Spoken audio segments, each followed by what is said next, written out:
Hello मेरे प्यारे प्यारे स्टूडेंट्स, कैसे हो आप लोग और कैसी चल रही है आप सभी की तैयारी। आई होप कि आप सभी बहुत अच्छे होंगे और अपनी तैयारी भी बहुत ही शानदार तरीके से कर रहे होंगे। स्टूडेंट, आज का जो ये क्लास है ये क्लास 12 फिजिक्स का एक बहुत ही ज्यादा इंपॉर्टेंट क्लास है, क्योंकि आज के इस वीडियो में हम एक ऐसे टॉपिक को आपको बताएंगे जो आपके बोर्ड एग्जाम में लगातार पूछा जाता है। ये एक ऐसा टॉपिक है जो आपके बोर्ड एग्जाम में लघु उत्तरीय प्रश्नों में भी आता है और विस्तृत उत्तरीय प्रश्न यानी कि लॉन्ग क्वेश्चंस में भी पूछा जाता है। टॉपिक का नाम है किरचॉफ का नियम। अब भैया किरचॉफ का नियम कितना ज्यादा इंपॉर्टेंट है सुनकर ही आपको पता चल चुका होगा, और प्रीवियस ईयर पेपर उठाकर देखेंगे तो ये क्वेश्चन बहुत इंपॉर्टेंट है। तो किरचॉफ जी ने दो नियम दिया था, आज हम दोनों नियम को पढ़ेंगे। आज किरचॉफ के नियम का हम निपटारा करेंगे, बहुत इंपॉर्टेंट टॉपिक है, आज ही पढ़ लो इसको। क्लास 12 फिजिक्स किरचॉफ का नियम 5 नंबर आज मैं आपका कंप्लीट कराऊंगा। ये 5 नंबर में भी आता है, लघु उत्तरीय प्रश्नों में भी पूछा जाता है। तो चलो स्टार्ट करते हैं, टाइम वेस्ट नहीं करेंगे। देखो स्टूडेंट, किरचॉफ ने दो नियम दिया था। किरचॉफ जी ने दो नियम दिया, जिसमें हमारा फर्स्ट नियम है किरचॉफ का प्रथम नियम। प्रथम नियम को हम पहले पढ़ेंगे ना, क्योंकि ये फर्स्ट नियम है। तो देखो, इसको हम और कुछ नाम से भी जानते हैं। किरचॉफ का जो पहला नियम है इसको हम संधि का नियम, इसको इस नाम से भी जानते हैं, और धारा का नियम इस नाम से भी जानते हैं। मतलब इसका दो नाम है। अगर आपसे कहा जाए किरचॉफ का धारा नियम लिखिए, अति लघु उत्तरीय प्रश्नों में आता है, तो आप कंफ्यूज मत होना, इसीलिए मैंने यहां पे दोनों नाम लिख दिया है। किरचॉफ के प्रथम नियम को हम दो नाम से जानते हैं, संधि का नियम और धारा का नियम। ठीक है, अब देखो ये है क्या, इसको समझें, फिर हम दूसरा नियम भी समझेंगे। देखो, सबसे पहला नियम क्या है, यहां से स्टार्टिंग है हमारी। किसी परिपथ के किसी संधि पर मिलने वाली समस्त धाराओं का बीजगणितीय योग शून्य होता है। मतलब किसी भी परिपथ के किसी भी एक संधि पर मिलने वाली समस्त धाराओं का जो बीजगणितीय योग होता है वो 0 होता है। मतलब हमारा क्या है स्टूडेंट, देखो जो बीजगणितीय योग है यानी कि सिग्मा आई, समस्त धाराओं का बीजगणितीय योग जो होता है भैया वो होता है 0। ठीक है, ये तो हमारे किरचॉफ के नियम में हमें पता चला, लेकिन आखिर इसको समझेंगे कैसे, ये भी तो जरूरी है। हम अगर अति लघु उत्तरीय प्रश्नों में पूछा जाता है तो हम इतना ही लिख देंगे, लेकिन समझो थोड़ा सा आप लोग। देखो, मान लीजिए ये कोई संधि है, ये कोई संधि है। ठीक है, अब इस पर आकर कई धाराएं मिल रही हैं। ध्यान से समझना जो मैं बता रहा हूं। इस पर आकर एक धारा ये मिल रही है, दूसरी धारा ये है, तीसरी धारा ये है, चौथी ये है, पांचवी ये है। ठीक है, इनका कोई ना कोई नाम होगा भैया, जैसे हमारा नाम शुभम है, आपका नाम कुछ और होगा, वैसे इनका नाम है I1। ये I1 धारा है, ये I2 धारा है जो संधि की ओर जा रही है। इस संधि को हम O नाम दे देते हैं, मतलब जो संधि है उसको हम O नाम दे देते हैं। ठीक है, एक धारा आपकी है I3, एक धारा आपकी है I4 और एक धारा आपकी है I5। यहां पे एक चीज और ध्यान देना आप लोग मेरे स्टूडेंट, यहां पे संधि है जो O, इस पर जो धाराएं मिली हैं I1, I2, I3, I4, I5, 5 धारा आकर इस पर मिली है। लेकिन आप लोग चिन्ह देखिए, ये जो धाराएं हैं इन सबका बीजगणितीय योग 0 होगा, ये तो हमें पता है। देखो ये सिग्मा जो है ये बीजगणितीय योग का चिन्ह है यहां पे। ठीक है, ये 0 के बराबर होगा, मतलब किसी परिपथ के किसी संधि पर मिलने वाली समस्त धाराओं का बीजगणितीय योग 0 होता है। अब देखो यहां पे संधि जो आपका O है, थोड़ा अच्छे से मैं इसको क्लियर कर देता हूं। ये संधि आपका O है, इस पर कई धाराएं आकर मिल रही है, I1, I2, I3, I4, I5। इसमें जो I1 और I2 है ये संधि की ओर आ रही है। आप ध्यान दीजिए, I1 और I2 का जो एरो है वो इसी की ओर है, तो ये इसकी ओर आ रही हैं। I3, I4, I5 ये संधि से दूर जा रही हैं। तो एक चीज और याद रखना, जो धाराएं संधि की ओर आएंगी उसको हम पॉजिटिव लेंगे, जो धाराएं संधि से दूर जाएंगी उसको निगेटिव लेंगे, लेकिन मिली है सब इसी संधि पर। ठीक है, तो यहां पे इसका जो फॉर्मूला निकल कर आएगा वो क्या आएगा, देखो ध्यान देना, I1 प्लस I2, ठीक है, अब देखो आपका I3 जो है वो संधि से दूर जा रहा है तो इसको माइनस ले लेंगे, माइनस I3, माइनस I4 भी संधि से दूर जा रहा है तो माइनस I4, माइनस I5 भी संधि से दूर जा रहा है तो माइनस I5, और सबका जो योग होगा स्टूडेंट वो होगा 0, सबका योग 0 के बराबर होगा। यही तो कहा गया है। देखो सबको मैंने जोड़ा ही है, ये I1 I2 I3 I4 I5 सबको मैंने जोड़ दिया है। अब चूंकि जो संधि से दूर जा रही है उसको हम निगेटिव लेंगे तो I3 I4 I5 plus minus minus हो जाएगा और यहां पे आपका कुछ इस प्रकार से फॉर्मूला आएगा और सबका योग भैया 0 होता है। ठीक है, अब इसको हम इस प्रकार से भी लिख सकते हैं, देखो ध्यान देना थोड़ा सा, I1 plus I2 equal to हम लिख सकते हैं, क्या लिख सकते हैं, देखो इधर आपका I3 माइनस में है, इधर आ जाएगा प्लस में I3 plus I4 plus I5, इसको ऐसे भी लिख सकते हैं। और यही भैया किरचॉफ के धारा नियम का ये भी फॉर्मूला होगा। मतलब अगर आप न्यूमेरिकल आपको दिया जाता है तो आप इसको इस फॉर्मूले की सहायता से फाइंड आउट कर सकते हैं। तो प्रथम नियम समझ में आ गया, सिंपल सा तो है, किसी परिपथ के किसी संधि पर मिलने वाली समस्त धाराओं का बीजगणितीय योग 0 होता है, यानी कि 0 होता है। तो बीजगणितीय योग I यानी कि धाराओं का बीजगणितीय योग ये 0 के बराबर होगा। ठीक है, अब एक मैंने संधि ले लिया है जिस पर I1 I2 I3 I4 I5 धाराएं मिली हैं, लेकिन I1 और I2 संधि की ओर आ रही है धारा तो इसको प्लस में लेंगे, और I3 I4 I5 ये संधि से दूर जा रही है, एरो को देखो तो इसको माइनस लेंगे। ऐसे फॉर्मूला हमारा निकल कर आ जाएगा। एक चीज और थोड़ा सा ध्यान दीजिएगा इसमें, ठीक है। अब एक चीज और आता है कि किरचॉफ का जो प्रथम नियम है ये किसके संरक्षण के सिद्धांत पर आधारित है। तो भैया किरचॉफ का जो प्रथम नियम है ये आवेश संरक्षण के सिद्धांत पर आधारित है, ये भी आप लिख लेना। तो 2-3 नोट इसमें याद रखना, नोट आप लिख सकते हैं कि संधि की ओर आने वाली धाराएं धनात्मक तथा संधि से दूर जाने वाली धाराएं ऋणात्मक होती हैं। ठीक है, ऋणात्मक ली जाती हैं। और जो किरचॉफ का प्रथम नियम है यानी कि संधि का नियम या धारा का जो नियम है ये आवेश संरक्षण के सिद्धांत पर आधारित है, क्योंकि ऑब्जेक्टिव में आता है किरचॉफ का धारा नियम किस सिद्धांत पर आधारित है, आवेश संरक्षण, ऊर्जा संरक्षण। तो आप आवेश संरक्षण वाला टिक करेंगे या लिखेंगे। ठीक है, तो फर्स्ट वाला नियम मुझे लगता है कि आपको समझ में आ चुका होगा। तो आ गया भैया, तो खुशियां मनाओ, लड्डू वड्डू बांटो, अभी कुछ नहीं करना है, हमें सेकंड नियम देखना है। ठीक है, और सेकंड नियम तो देखना ही है। फिजिक्स में बहुत सारे टॉपिक है, मैं आपको सबको स्टेप बाय स्टेप बताऊंगा। अगर आप चाहते हैं कि मैं ऐसे ही जो मोस्ट इंपॉर्टेंट टॉपिक और डेरिवेशन है उसका मैं क्लास रेगुलर लाता रहूं, तो आप लोग क्या करना, कमेंट बॉक्स में कमेंट कर देना सर क्लास लाइए इंपॉर्टेंट टॉपिक्स का, मतलब टॉपिक वाइज। ठीक है, चलो ये आपका हो गया। अब दूसरा हम देखते हैं, दूसरा नियम क्या है इसको समझते हैं थोड़ा सा। देखो दूसरा नियम, अब देखो स्टूडेंट, हमारा जो किरचॉफ का द्वितीय नियम है यानी कि किरचॉफ का जो सेकंड लॉ है इसको भी हम 2 नामों से जानते हैं।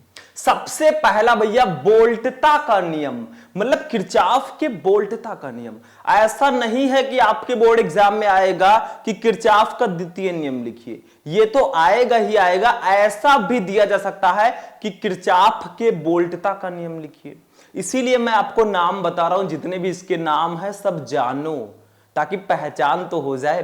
तो बोल्टता का नियम भी इसको कहते हैं और बंद पास का नियम भी इसको हम कहते हैं। अब बंद पास का नियम क्यों कहते हैं, देखो यहां पे इस चित्र को थोड़ा सा समझो, आप लोग समझदार हो, नहीं हो तो हम बना देंगे। देखो ये आपका एक परिपथ है, इसमें 2 बंद पास हैं। देखो एक आपका ये बंद पास है, मतलब 2 बॉक्स हैं कि नहीं है, 2 बॉक्स हैं इसमें, उसी को बंद पास बोलेंगे। देखो एक बंद पास आपका ये वाला हो गया, ठीक है, एक बॉक्स। दूसरा बंद पास आपका ये वाला हो गया, इसको पहला बंद पास बोलेंगे, इसको दूसरा बंद पास बोलेंगे। मतलब एक आपका ये बॉक्स हो गया, ये पहला बंद पास, दूसरा आपका ये बॉक्स हो गया, ये दूसरा बंद पास। इस बंद पास में पहले वाले में I1 धारा है, इसका प्रतिरोध R1 है, इसमें विद्युत वाहक बल E1 है, और I2 धारा है, प्रतिरोध R2 है, विद्युत वाहक बल E2 है, इसमें R3 आपका प्रतिरोध है। पहले नियम को समझो, फिर हम चित्र को और अच्छे से समझेंगे। देखो नियम क्या है, ध्यान से समझना नियम को। किसी वैद्युत परिपथ के प्रत्येक बंद पास के विभिन्न भागों में बहने वाली धाराओं, यानी कि धाराओं तथा उनके संगत प्रतिरोधों, जो प्रतिरोध है, इनके गुणनफल का बीजगणितीय योग उस पास में लगे विद्युत वाहक बल के बीजगणितीय योग के बराबर होता है। यानी कि बहुत सिंपल सा है। देखो चित्र में ये जो आपकी धारा है और ये जो आपका प्रतिरोध है, इनके गुणनफल का जो बीजगणितीय योग होगा इस बंद पास में लगे विद्युत वाहक बल के बीजगणितीय योग के बराबर होगा। यानी कि इसका छोटा वाला फॉर्मूला अगर हम लोग समझें तो सिग्मा आई आर, यानी कि धारा और प्रतिरोध के गुणनफल का जो बीजगणितीय योग है वो किसके बराबर होगा? वो बराबर होगा सिग्मा ई के। ई है विद्युत वाहक बल, वही तो नियम में बताया गया है। देखो मैं एक बार फिर से बताऊंगा नियम, ध्यान देना। ये फॉर्मूला आपका है, अभी और फॉर्मूला हम जानेंगे। देखो इसको, किसी वैद्युत परिपथ के प्रत्येक बंद पास के विभिन्न भागों में बहने वाली धाराओं आई तथा उनके संगत प्रतिरोधों के गुणनफल आर, इनका जो गुणनफल का जो बीजगणितीय योग होगा उस पास में लगे विद्युत वाहक बलों के बीजगणितीय योग के बराबर होगा। यानी कि उस पास में लगे विद्युत वाहक बल के बीजगणितीय योग के बराबर होगा। यानी कि चित्र में समझे तो I1 धारा और R1 प्रतिरोध के गुणनफल का जो बीजगणितीय योग होगा वो इस विद्युत वाहक बल E1 के बीजगणितीय योग के बराबर होगा। ऐसे I2 धारा और R2 धारा के गुणनफल का जो बीजगणितीय योग होगा वो E2 विद्युत वाहक बल के बीजगणितीय योग के बराबर होगा। अब एक चीज और समझो मेरे स्टूडेंट, ध्यान देना। अब यहां पे आपको थोड़ा सा मैं एक ट्रिक बताता हूं। देखो न्यूमेरिकल भी इससे रिलेटेड आता है।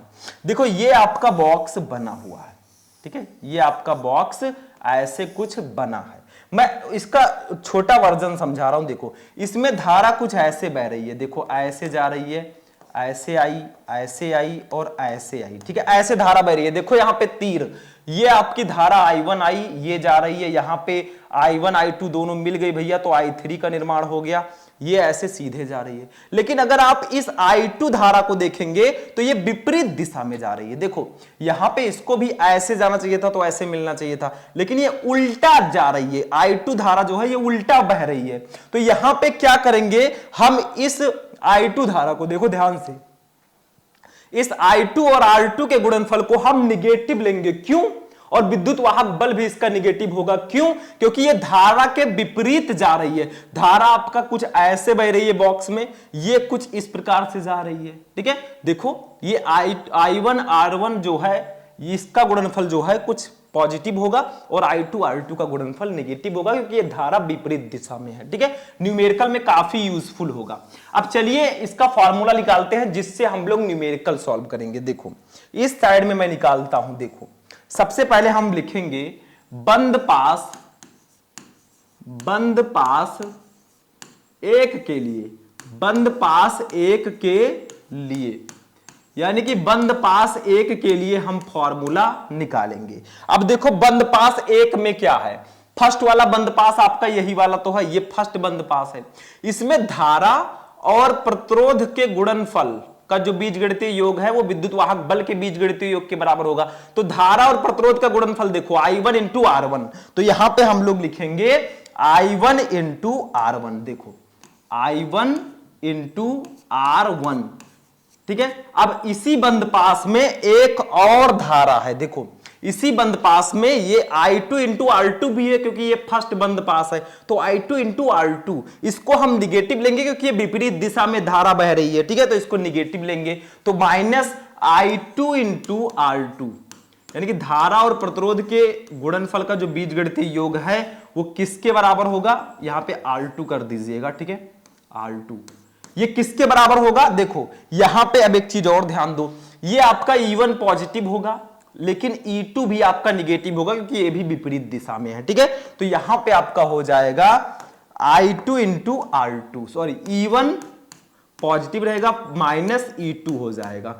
ये बंद पास एक के लिए मैंने निकाला है। ये फॉर्मूला आप बिल्कुल से याद रखना, बंद पास एक के लिए देखो धारा और प्रतिरोध का गुणनफल, क्योंकि हमारे एक नंबर बंद पास में देखो ये I1 R1 भी है, I2 R2 भी है, ठीक है। तो यहां पे हमने क्या किया है, I1 इंटू R1 यानी कि धारा और प्रतिरोध का गुणनफल, माइनस लगाएंगे क्योंकि ये I2 और R2 जो है धारा विपरीत है, तो I2 इंटू R2 इसका गुणनफल होगा वो E1 माइनस E2 के बराबर होगा, यानी कि विद्युत वाहक बल के योग के बराबर, बीजगणितीय योग के बराबर होगा। तो बंद पास एक के लिए हमारा फॉर्मूला आ गया। अब बंद पास दो के लिए निकालते हैं भैया। देखो बंद पास दो के लिए, ठीक है। तो बंद पास दो के लिए हम लोग निकालते हैं। अब यहां पे थोड़ा सा आप लोग ध्यान देना, देखो बंद पास दो के लिए, अब दो वाला बंद पास हमारा ये वाला है, देखो ये हमारा 2 नंबर बंद पास है, मैंने बताया था। यहां पे भी I2 इंटू R2 आपकी धारा है, देखो I2 R2 इसमें भी है, ये कॉमन है, फर्स्ट वाले में भी था, सेकंड में भी था। तो I2 इंटू R2 यहां पे हम लोग लिखेंगे। अब चूंकि एक चीज ध्यान दो, एक चीज आपको ध्यान देना है, यहां पे ये वाला बॉक्स कुछ इस प्रकार से धारा बह रही है। अगर सिर्फ हम इसी बंद पास को लें, देखो सिर्फ हम अगर इसी बंद पास को लें, बंद पास आपका जो दूसरा बंद पास है, ठीक है, दूसरा बंद पास है, अगर सिर्फ हम इसी को लेंगे तो इसमें अगर धारा देखेंगे तो कुछ ऐसे बह रही है, चलो मैं ब्लू कर देता हूं, कुछ ऐसे धारा आपकी बह रही है, यानी कि सीधी बह रही है सेकंड बंद पास में एक तरह से, ठीक है। तो यहां पे I2 इंटू R2 को जो हम लेंगे वो पॉजिटिव लेंगे, ठीक है। तो यहां पे हम लोग लिखेंगे I2 इंटू R2, ठीक है, ये हमने ले लिया और प्लस यहां पे लगाएंगे, प्लस, देखो प्लस हमने लगा दिया। अब देखो थोड़ा सा यहां पे I2 इंटू R2 है, यहां पे धारा क्या होगी, I1 और I2 आकर मिल जाएगी, जिसको हमने I3 नाम दे दिया है। देखो ये I1 प्लस I2, ये I1 यहां से आई, ये I2 यहां से आ गई, दोनों मिल गई I1 प्लस I2, तो यहां इसको हमने नाम दे दिया I3।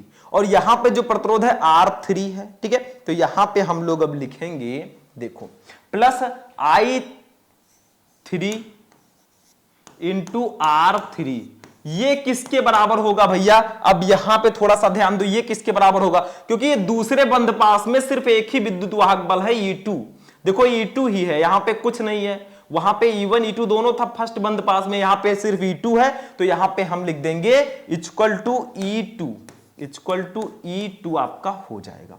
अब देखो I3 के जगह पर आप क्या लिख सकते हैं, I1 प्लस I2 भी लिख सकते हैं, क्यों, क्योंकि यहां पे देखो I3 की वैल्यू I1 प्लस I2 है, तो यहां पे हम इसको लिख देंगे, ध्यान देना, I2 इंटू R2 प्लस इस I3 के जगह पर हम लोग लिख सकते हैं I1 प्लस I2, ठीक है, इंटू R3 इक्वल टू आपका हो जाएगा E2, इक्वल टू हो जाएगा E2, और यही हमारा दूसरा वाला फॉर्मूला आ जाएगा भैया बंद पास दो के लिए। ये हमारा फॉर्मूला आ गया। बंद पास दो में हमारा I2 और R2 था, प्लस I3 और R3 था। I3 और R3 का मैंने पॉजिटिव क्यों लिया, क्योंकि ये धारा आपकी सीधी जा रही है, तो I3 और R3 पॉजिटिव लेंगे। और यहां पे अगर सेकंड बंद पास में देखें तो ये धारा लगभग सीधी है दूसरे बंद पास के लिए, तो इसको भी हमने पॉजिटिव ले लिया है, ठीक है। तो ये आपका ये वाला फॉर्मूला निकल कर आ जाएगा। इस फॉर्मूले पर विशेष ध्यान देना, क्योंकि यही फॉर्मूला, इसी फॉर्मूले से रिलेटेड आपके एग्जाम में न्यूमेरिकल्स आते हैं, ठीक है। तो बंद पास एक के लिए हमने बता दिया धारा और प्रतिरोध के गुणनफल का जो योग है वो विद्युत वाहक बल के बराबर होगा। बंद पास 2 के लिए भी मैंने फॉर्मूला बता दिया। एक चीज और, आपसे कोई कहे भैया कि किरचॉफ का द्वितीय नियम यानी कि वोल्टता का नियम, या फिर इसी को क्या बोलते हैं, वोल्टता के नियम को हम बंद पास का नियम, ये किसके संरक्षण पर आधारित है, तो भैया ये किसके संरक्षण के सिद्धांत पर आधारित है, तो ये ऊर्जा संरक्षण के सिद्धांत पर आधारित है। लिख दीजिएगा कि किरचॉफ का दूसरा नियम जो है वो ऊर्जा संरक्षण के सिद्धांत पर आधारित है, ठीक है। तो दोनों नियम आपको समझ में आ गए स्टूडेंट। एक बार मैं प्रीव्यू आपको दिखाऊंगा। देखो, किसी परिपथ के किसी संधि पर मिलने वाली समस्त धाराओं का बीजगणितीय योग शून्य होता है, ये पहला नियम हमारा था। ये संधि था, इसमें I1 I2 I3 I4 I5 धारा आकर मिली थी, लेकिन I1 I2 जो था वो संधि की ओर आ रहा था तो मैंने पॉजिटिव ले लिया, I3 I4 I5 संधि से दूर जा रहा था, मैंने निगेटिव ले लिया, सबका योग 0 होगा, इसको कुछ ऐसे लिख दिया। ये फॉर्मूला याद रखना, सिग्मा I इक्वल टू 0, मतलब किसी संधि पर मिलने वाली समस्त धाराओं का बीजगणितीय योग जो है वो 0 होगा। ठीक है, अब दूसरे नियम में हमने क्या जाना, दूसरे नियम में जाना कि किसी वैद्युत परिपथ के प्रत्येक बंद पास के विभिन्न भागों में बहने वाली धाराओं I तथा उनके संगत प्रतिरोधों R के गुणनफल का बीजगणितीय योग जो है उस बंद पास में लगे विद्युत वाहक बल के बीजगणितीय योग के बराबर होगा। यानी कि धारा और प्रतिरोध के गुणनफल का बीजगणितीय योग किसके बराबर होगा, विद्युत वाहक बल के बीजगणितीय योग के बराबर होगा। मैंने यहां पर चित्र भी समझाया, बंद पास एक में आपका जो लगा था उसका मैंने यहां पे गुणनफल कर दिया, I1 इंटू R1 यानी कि धारा और प्रतिरोध के गुणनफल, ठीक है, माइनस I2 इंटू R2, ये किसके बराबर हुआ, E1 माइनस E2, यानी कि विद्युत वाहक बल जो आपके इस बंद पास में लगे थे। ठीक है, बंद पास 2 के लिए भी मैंने फॉर्मूला बता दिया भैया, यही फॉर्मूला आपका होगा और ये ऊर्जा संरक्षण के नियम पर आधारित है। तो मेरे प्यारे स्टूडेंट, हमारा आज का क्लास यहीं पर फिनिश होता है। ये दोनों नियम बिल्कुल से तैयार कर लेना क्योंकि ये विस्तृत उत्तरीय प्रश्नों में आपके बोर्ड एग्जाम में ज्यादातर आते हैं, चित्र बनाना भी सीख जाना। तो कैसा लगा आपको आज का ये क्लास, कमेंट करके हमको बताना, वीडियो को लाइक कर देना, चैनल पर चैनल को सब्सक्राइब कर देना। फिर मिलते हैं हम लोग नेक्स्ट वीडियो में नेक्स्ट टॉपिक के साथ, तब तक के लिए जय हिंद।